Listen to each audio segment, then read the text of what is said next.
Well, 2022 is on the horizon, a change of careers for a lot of people, and people are sometimes thinking, what's real estate really like? Stay tuned, and that's what we're going to talk about.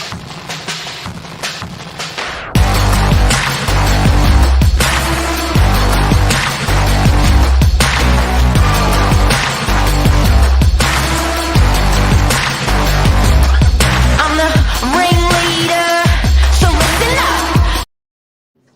Woo! Good morning. Episode Good morning. 4984. Oh no, not quite, but close. Almost. Mate, almost. End of the financial year, a couple months back. Start of new beginnings for a lot of people in the office. You'd probably expect you to just ask me, newer into the industry, what were your thoughts of the industry coming in? What were your thoughts on the real estate industry when you were growing up, Mark, and when you were a kid looking to get into it? I know you had a father in real estate. Yeah, Dad was a real estate agent. Dad never asked me to be a real estate agent. Is that bad? So I turned around at 17 and told him, and he's like, oh, okay, sure, good idea. I was like, okay, I'm going to do it. I thought, you know what, Dad was, I was a kid at school and probably a bit of a I was not compliant at school, didn't have good results, wanted to do a degree in electrical engineering, and my two very influential, my godparents, their two sons were really influential in my life, Danny and Steve. And I distinctly remember having a chat. Anything those guys told me to do, I was like, yeah, I should do that. And they go, real estate. And I said, real estate? And they go, yeah, real estate, money. And I was like, at that age, you don't know. And I just thought, okay, yeah, Dad's been doing that, and sounds good. And apparently there's money in it because they're saying there's money in it. That was it. Yeah, right. And 28 years later, it's gone all right, obviously. Yeah, stuck to it. That's for sure. Stuck to it, and it's interesting seeing the types of people that go, oh look, I want to get into real estate, and the types of fabulous personalities. It's actually, the weird thing is, it's not like like if I want to be a bodybuilder, well, you probably, like, I don't know, like, or you can sort of pick stereotypes for people in some industries, but real estate's a real hard one where, there's male, female, there's wonderful types of different personalities that all do well. And even that measure, James, of well, you and I were talking about off air this morning, everyone's measure of doing well is different as well. Balance. Yeah, well, that's right. And success means a lot of different things to a lot of different people. And for some, it purely just means money. But, for the most part, everyone has quite a balanced and rounded perspective of what happiness and what content is. And yeah, if they can all come together, and something that, since I've been here, like there's just something about your passion for real estate that it's infectious in its own way. It never stops 24/7, and that's probably gone on for your whole life and probably will continue for your whole life. So that on its own, without your actual scale of sales and whatever else, these can all lead to one person's measure of success, but you can be successful in a few different ways. And yeah, we were discussing end of quarter commissions and things like that. It's a happy time for everyone. So yeah, particularly for you, Mark, that must give you great joy seeing, all of the guys and girls in the office who are hustle every day to do what they can to make some money. It must be nice to watch them grow and watch them develop. Yeah, and look, I think it's someone like yourself, and I think David Gutso here, he's been wanting to get into real estate for quite a long time. He's called you Ramsey. David Gutso is like the perfect person who would watch something like this and become a real estate agent. But I think it was almost a bit of an anniversary because agents generally get paid every quarter if they're commission earning agents, and and I think it was a bit of an anniversary of looking back, and because there's sort of a lot of blood, sweat, and tears, through that time. And a question that I had for you was, what do your mates think? I was saying, sorry, I just unclicked it. Good morning, Luke. How are you, legend? Can't hear James. How's the Sydney traffic today? Sydney traffic is good. Work hard. So yeah, part of bringing this show to air today was I was asking you, James, what do your mates reckon about your career? Because how long now in real estate?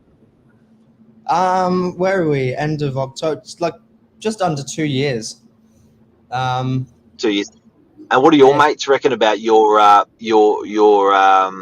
choosing of real estate? So when you turn around and said to your mates you wanted to start in real estate, what did your buddies say? Well, none of us were in real estate sort of at the time. None of my big sort of wider group of mates either. So it was a little bit different. I was sort of telling you a little bit about this. I think everyone has this superficial love of real estate, or not, maybe superficial is the wrong word, but everyone loves property. They love their property, whatever it is. Everyone has a connection to real estate somehow. But none of my friends or myself had worked in it previously. So yeah, they all wanted just to know more information. What's it like? It's something they've thought about in the past, but we're always a little bit too nervous to jump into with, the career paths they'd already chosen. So yeah, they're all just excited for me. They I think, like anyone, they're happy to see that I'm happy doing something that I enjoy. So, to be a bit soppy about it, yeah, they're just pleased that I'm doing well and enjoying my career. And yeah, I think I've got some good mates that are backing me, so it's always nice. Thanks, Luke. So you're a legend, Luke. And hey, Anmal. Hey, Anmal. When you started in real estate, Anmal, what did you think? I want to know that as well. So what were the top 3 things when you were going to start in real estate that you thought were good, bad, and ugly? For me, the first priority was I lived in the UK for half of my life, and I always knew I was coming back to the Northern Beaches. That's where I wanted to live and work, and property was the one. So that was my biggest draw into it. It was a good excuse to get myself down back onto the Northern Beaches permanently.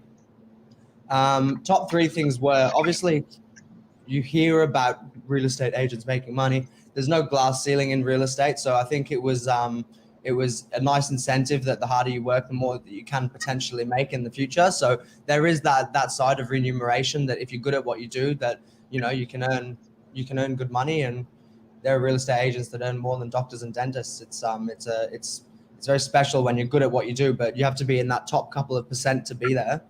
And then the other side was knowing that it's not a set routine. You're doing different things all the time. So every single day is different in real estate. You're meeting different people, talking. Every day is different. So you just love it. Can't complain for a second. Did you ever cry yourself to sleep at night? Well, with tears of joy maybe last night, but but no. Because Go on. I think. Sorry, mate. I think that one of those things is like you've had a really, and from starting in real estate, like I think resilience is just so bloody it's so bloody important, because there's so many more no's than there is yeses. There's so many, and I think that when you get those no's, learning from that, and look, it's probably the same in any industry, but particularly I think when watching you start in real estate and from what you thought, I think that there was just so many sort of setbacks, rejections, and you just the spine on a real estate agent is generally pretty tough to actually be able to handle that rejection. And if you've got 50 people coming through the open house, most of the time you got 45 people saying no. Do you know what I mean? So you got to handle that, manage that, funnel that. It's interesting. Yeah, and what are you laughing at? No, I think you're right. There's just it's a very volatile industry from day to day. You're right. It is full of rejection, and you can't get hurt by that. So I think it's helped me to grow a thicker skin as well. But yeah, so I'm just reading Animal's comments. There are a lot of setbacks, rejection when you're new and nobody knows you. Yeah, I'm still feeling that every single day. So I'm sure that's not going to go away for a long time. So you have to sort of have your vision, your goggles in one direction and focus on what's ahead of you and what you can control. And, I think the main thing is just being able to have good conversations and connect with people. And if you can do that organically or naturally, I think you're not forcing anything. Business will come your way in the end.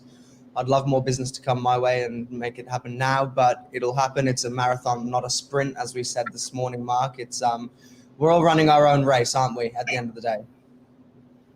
Yeah, and look, I was I'm always hammering, and this morning we were talking about purchasing a property, and I was bringing up another person, and James said, "Yeah, but you know what? I've done what I wanted to do, and I've in terms of buying something, and you've seen the world, and you've got a very, very rich soul because of it. So I think if to flip it around, there could be people considering getting into real estate feeling bad that they haven't done it because they're 50, but I don't think anyone should feel bad because you sort of go along your own path. You have everyone's happiness is measured differently. It's in their own world. He who dies happiest wins, and it's never too late. If anyone ever wants to get into real estate, it's never too late, or to get out of real estate, or to buy a property, or to buy a second property, whatever that may be. It's actually a really, really cool thing that you're in control of. So, and yeah, you've done well, man. You've done well.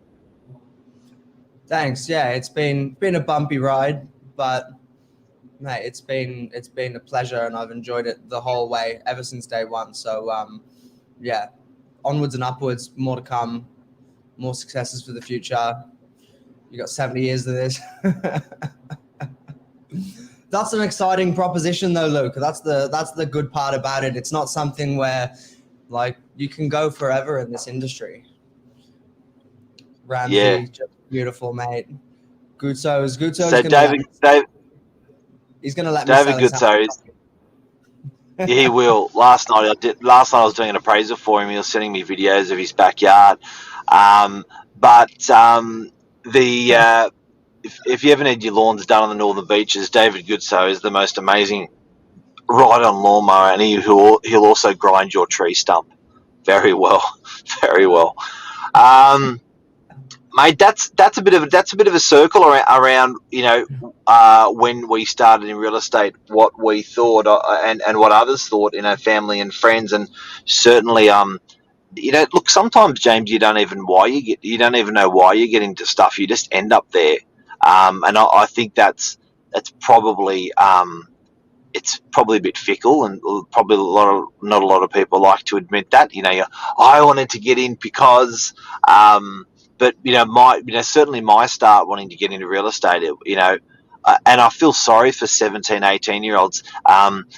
People share this show with 16, 17, and 18-year-olds because in the next month or two they're finishing their HSC, the poor buggers, and they absolutely have no idea of what they want to get into, and they end up getting into potentially a degree or something that they may not use. So it's okay. And it's okay to take that path because sometimes, getting into real estate, you don't even know why you're actually getting into it, but you just get into it, it works, and off you go. Well, that's right. I went to university, did all that, haven't used any of that ever since. So it's not the be-all and end-all. It really is down to the individual and what you want out of life, what makes you happy. And I think that's the bottom line just for overall when you are making these decisions, particularly for those younger ones out there, as you say, going through probably the hardest year of HSC ever. There are lots of different pathways you can explore, and yeah, I'd recommend it to anyone. We've got some 18-year-olds in the office that are just doing incredibly well. Billy, as we were talking about before, Billy's purchased a property.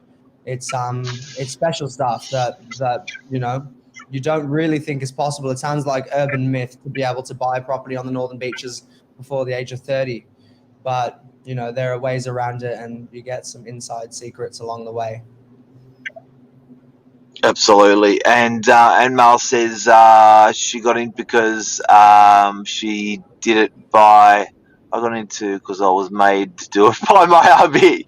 We have all the clients that need help to sell, manage. Wow. And worried about 9 to 5 job.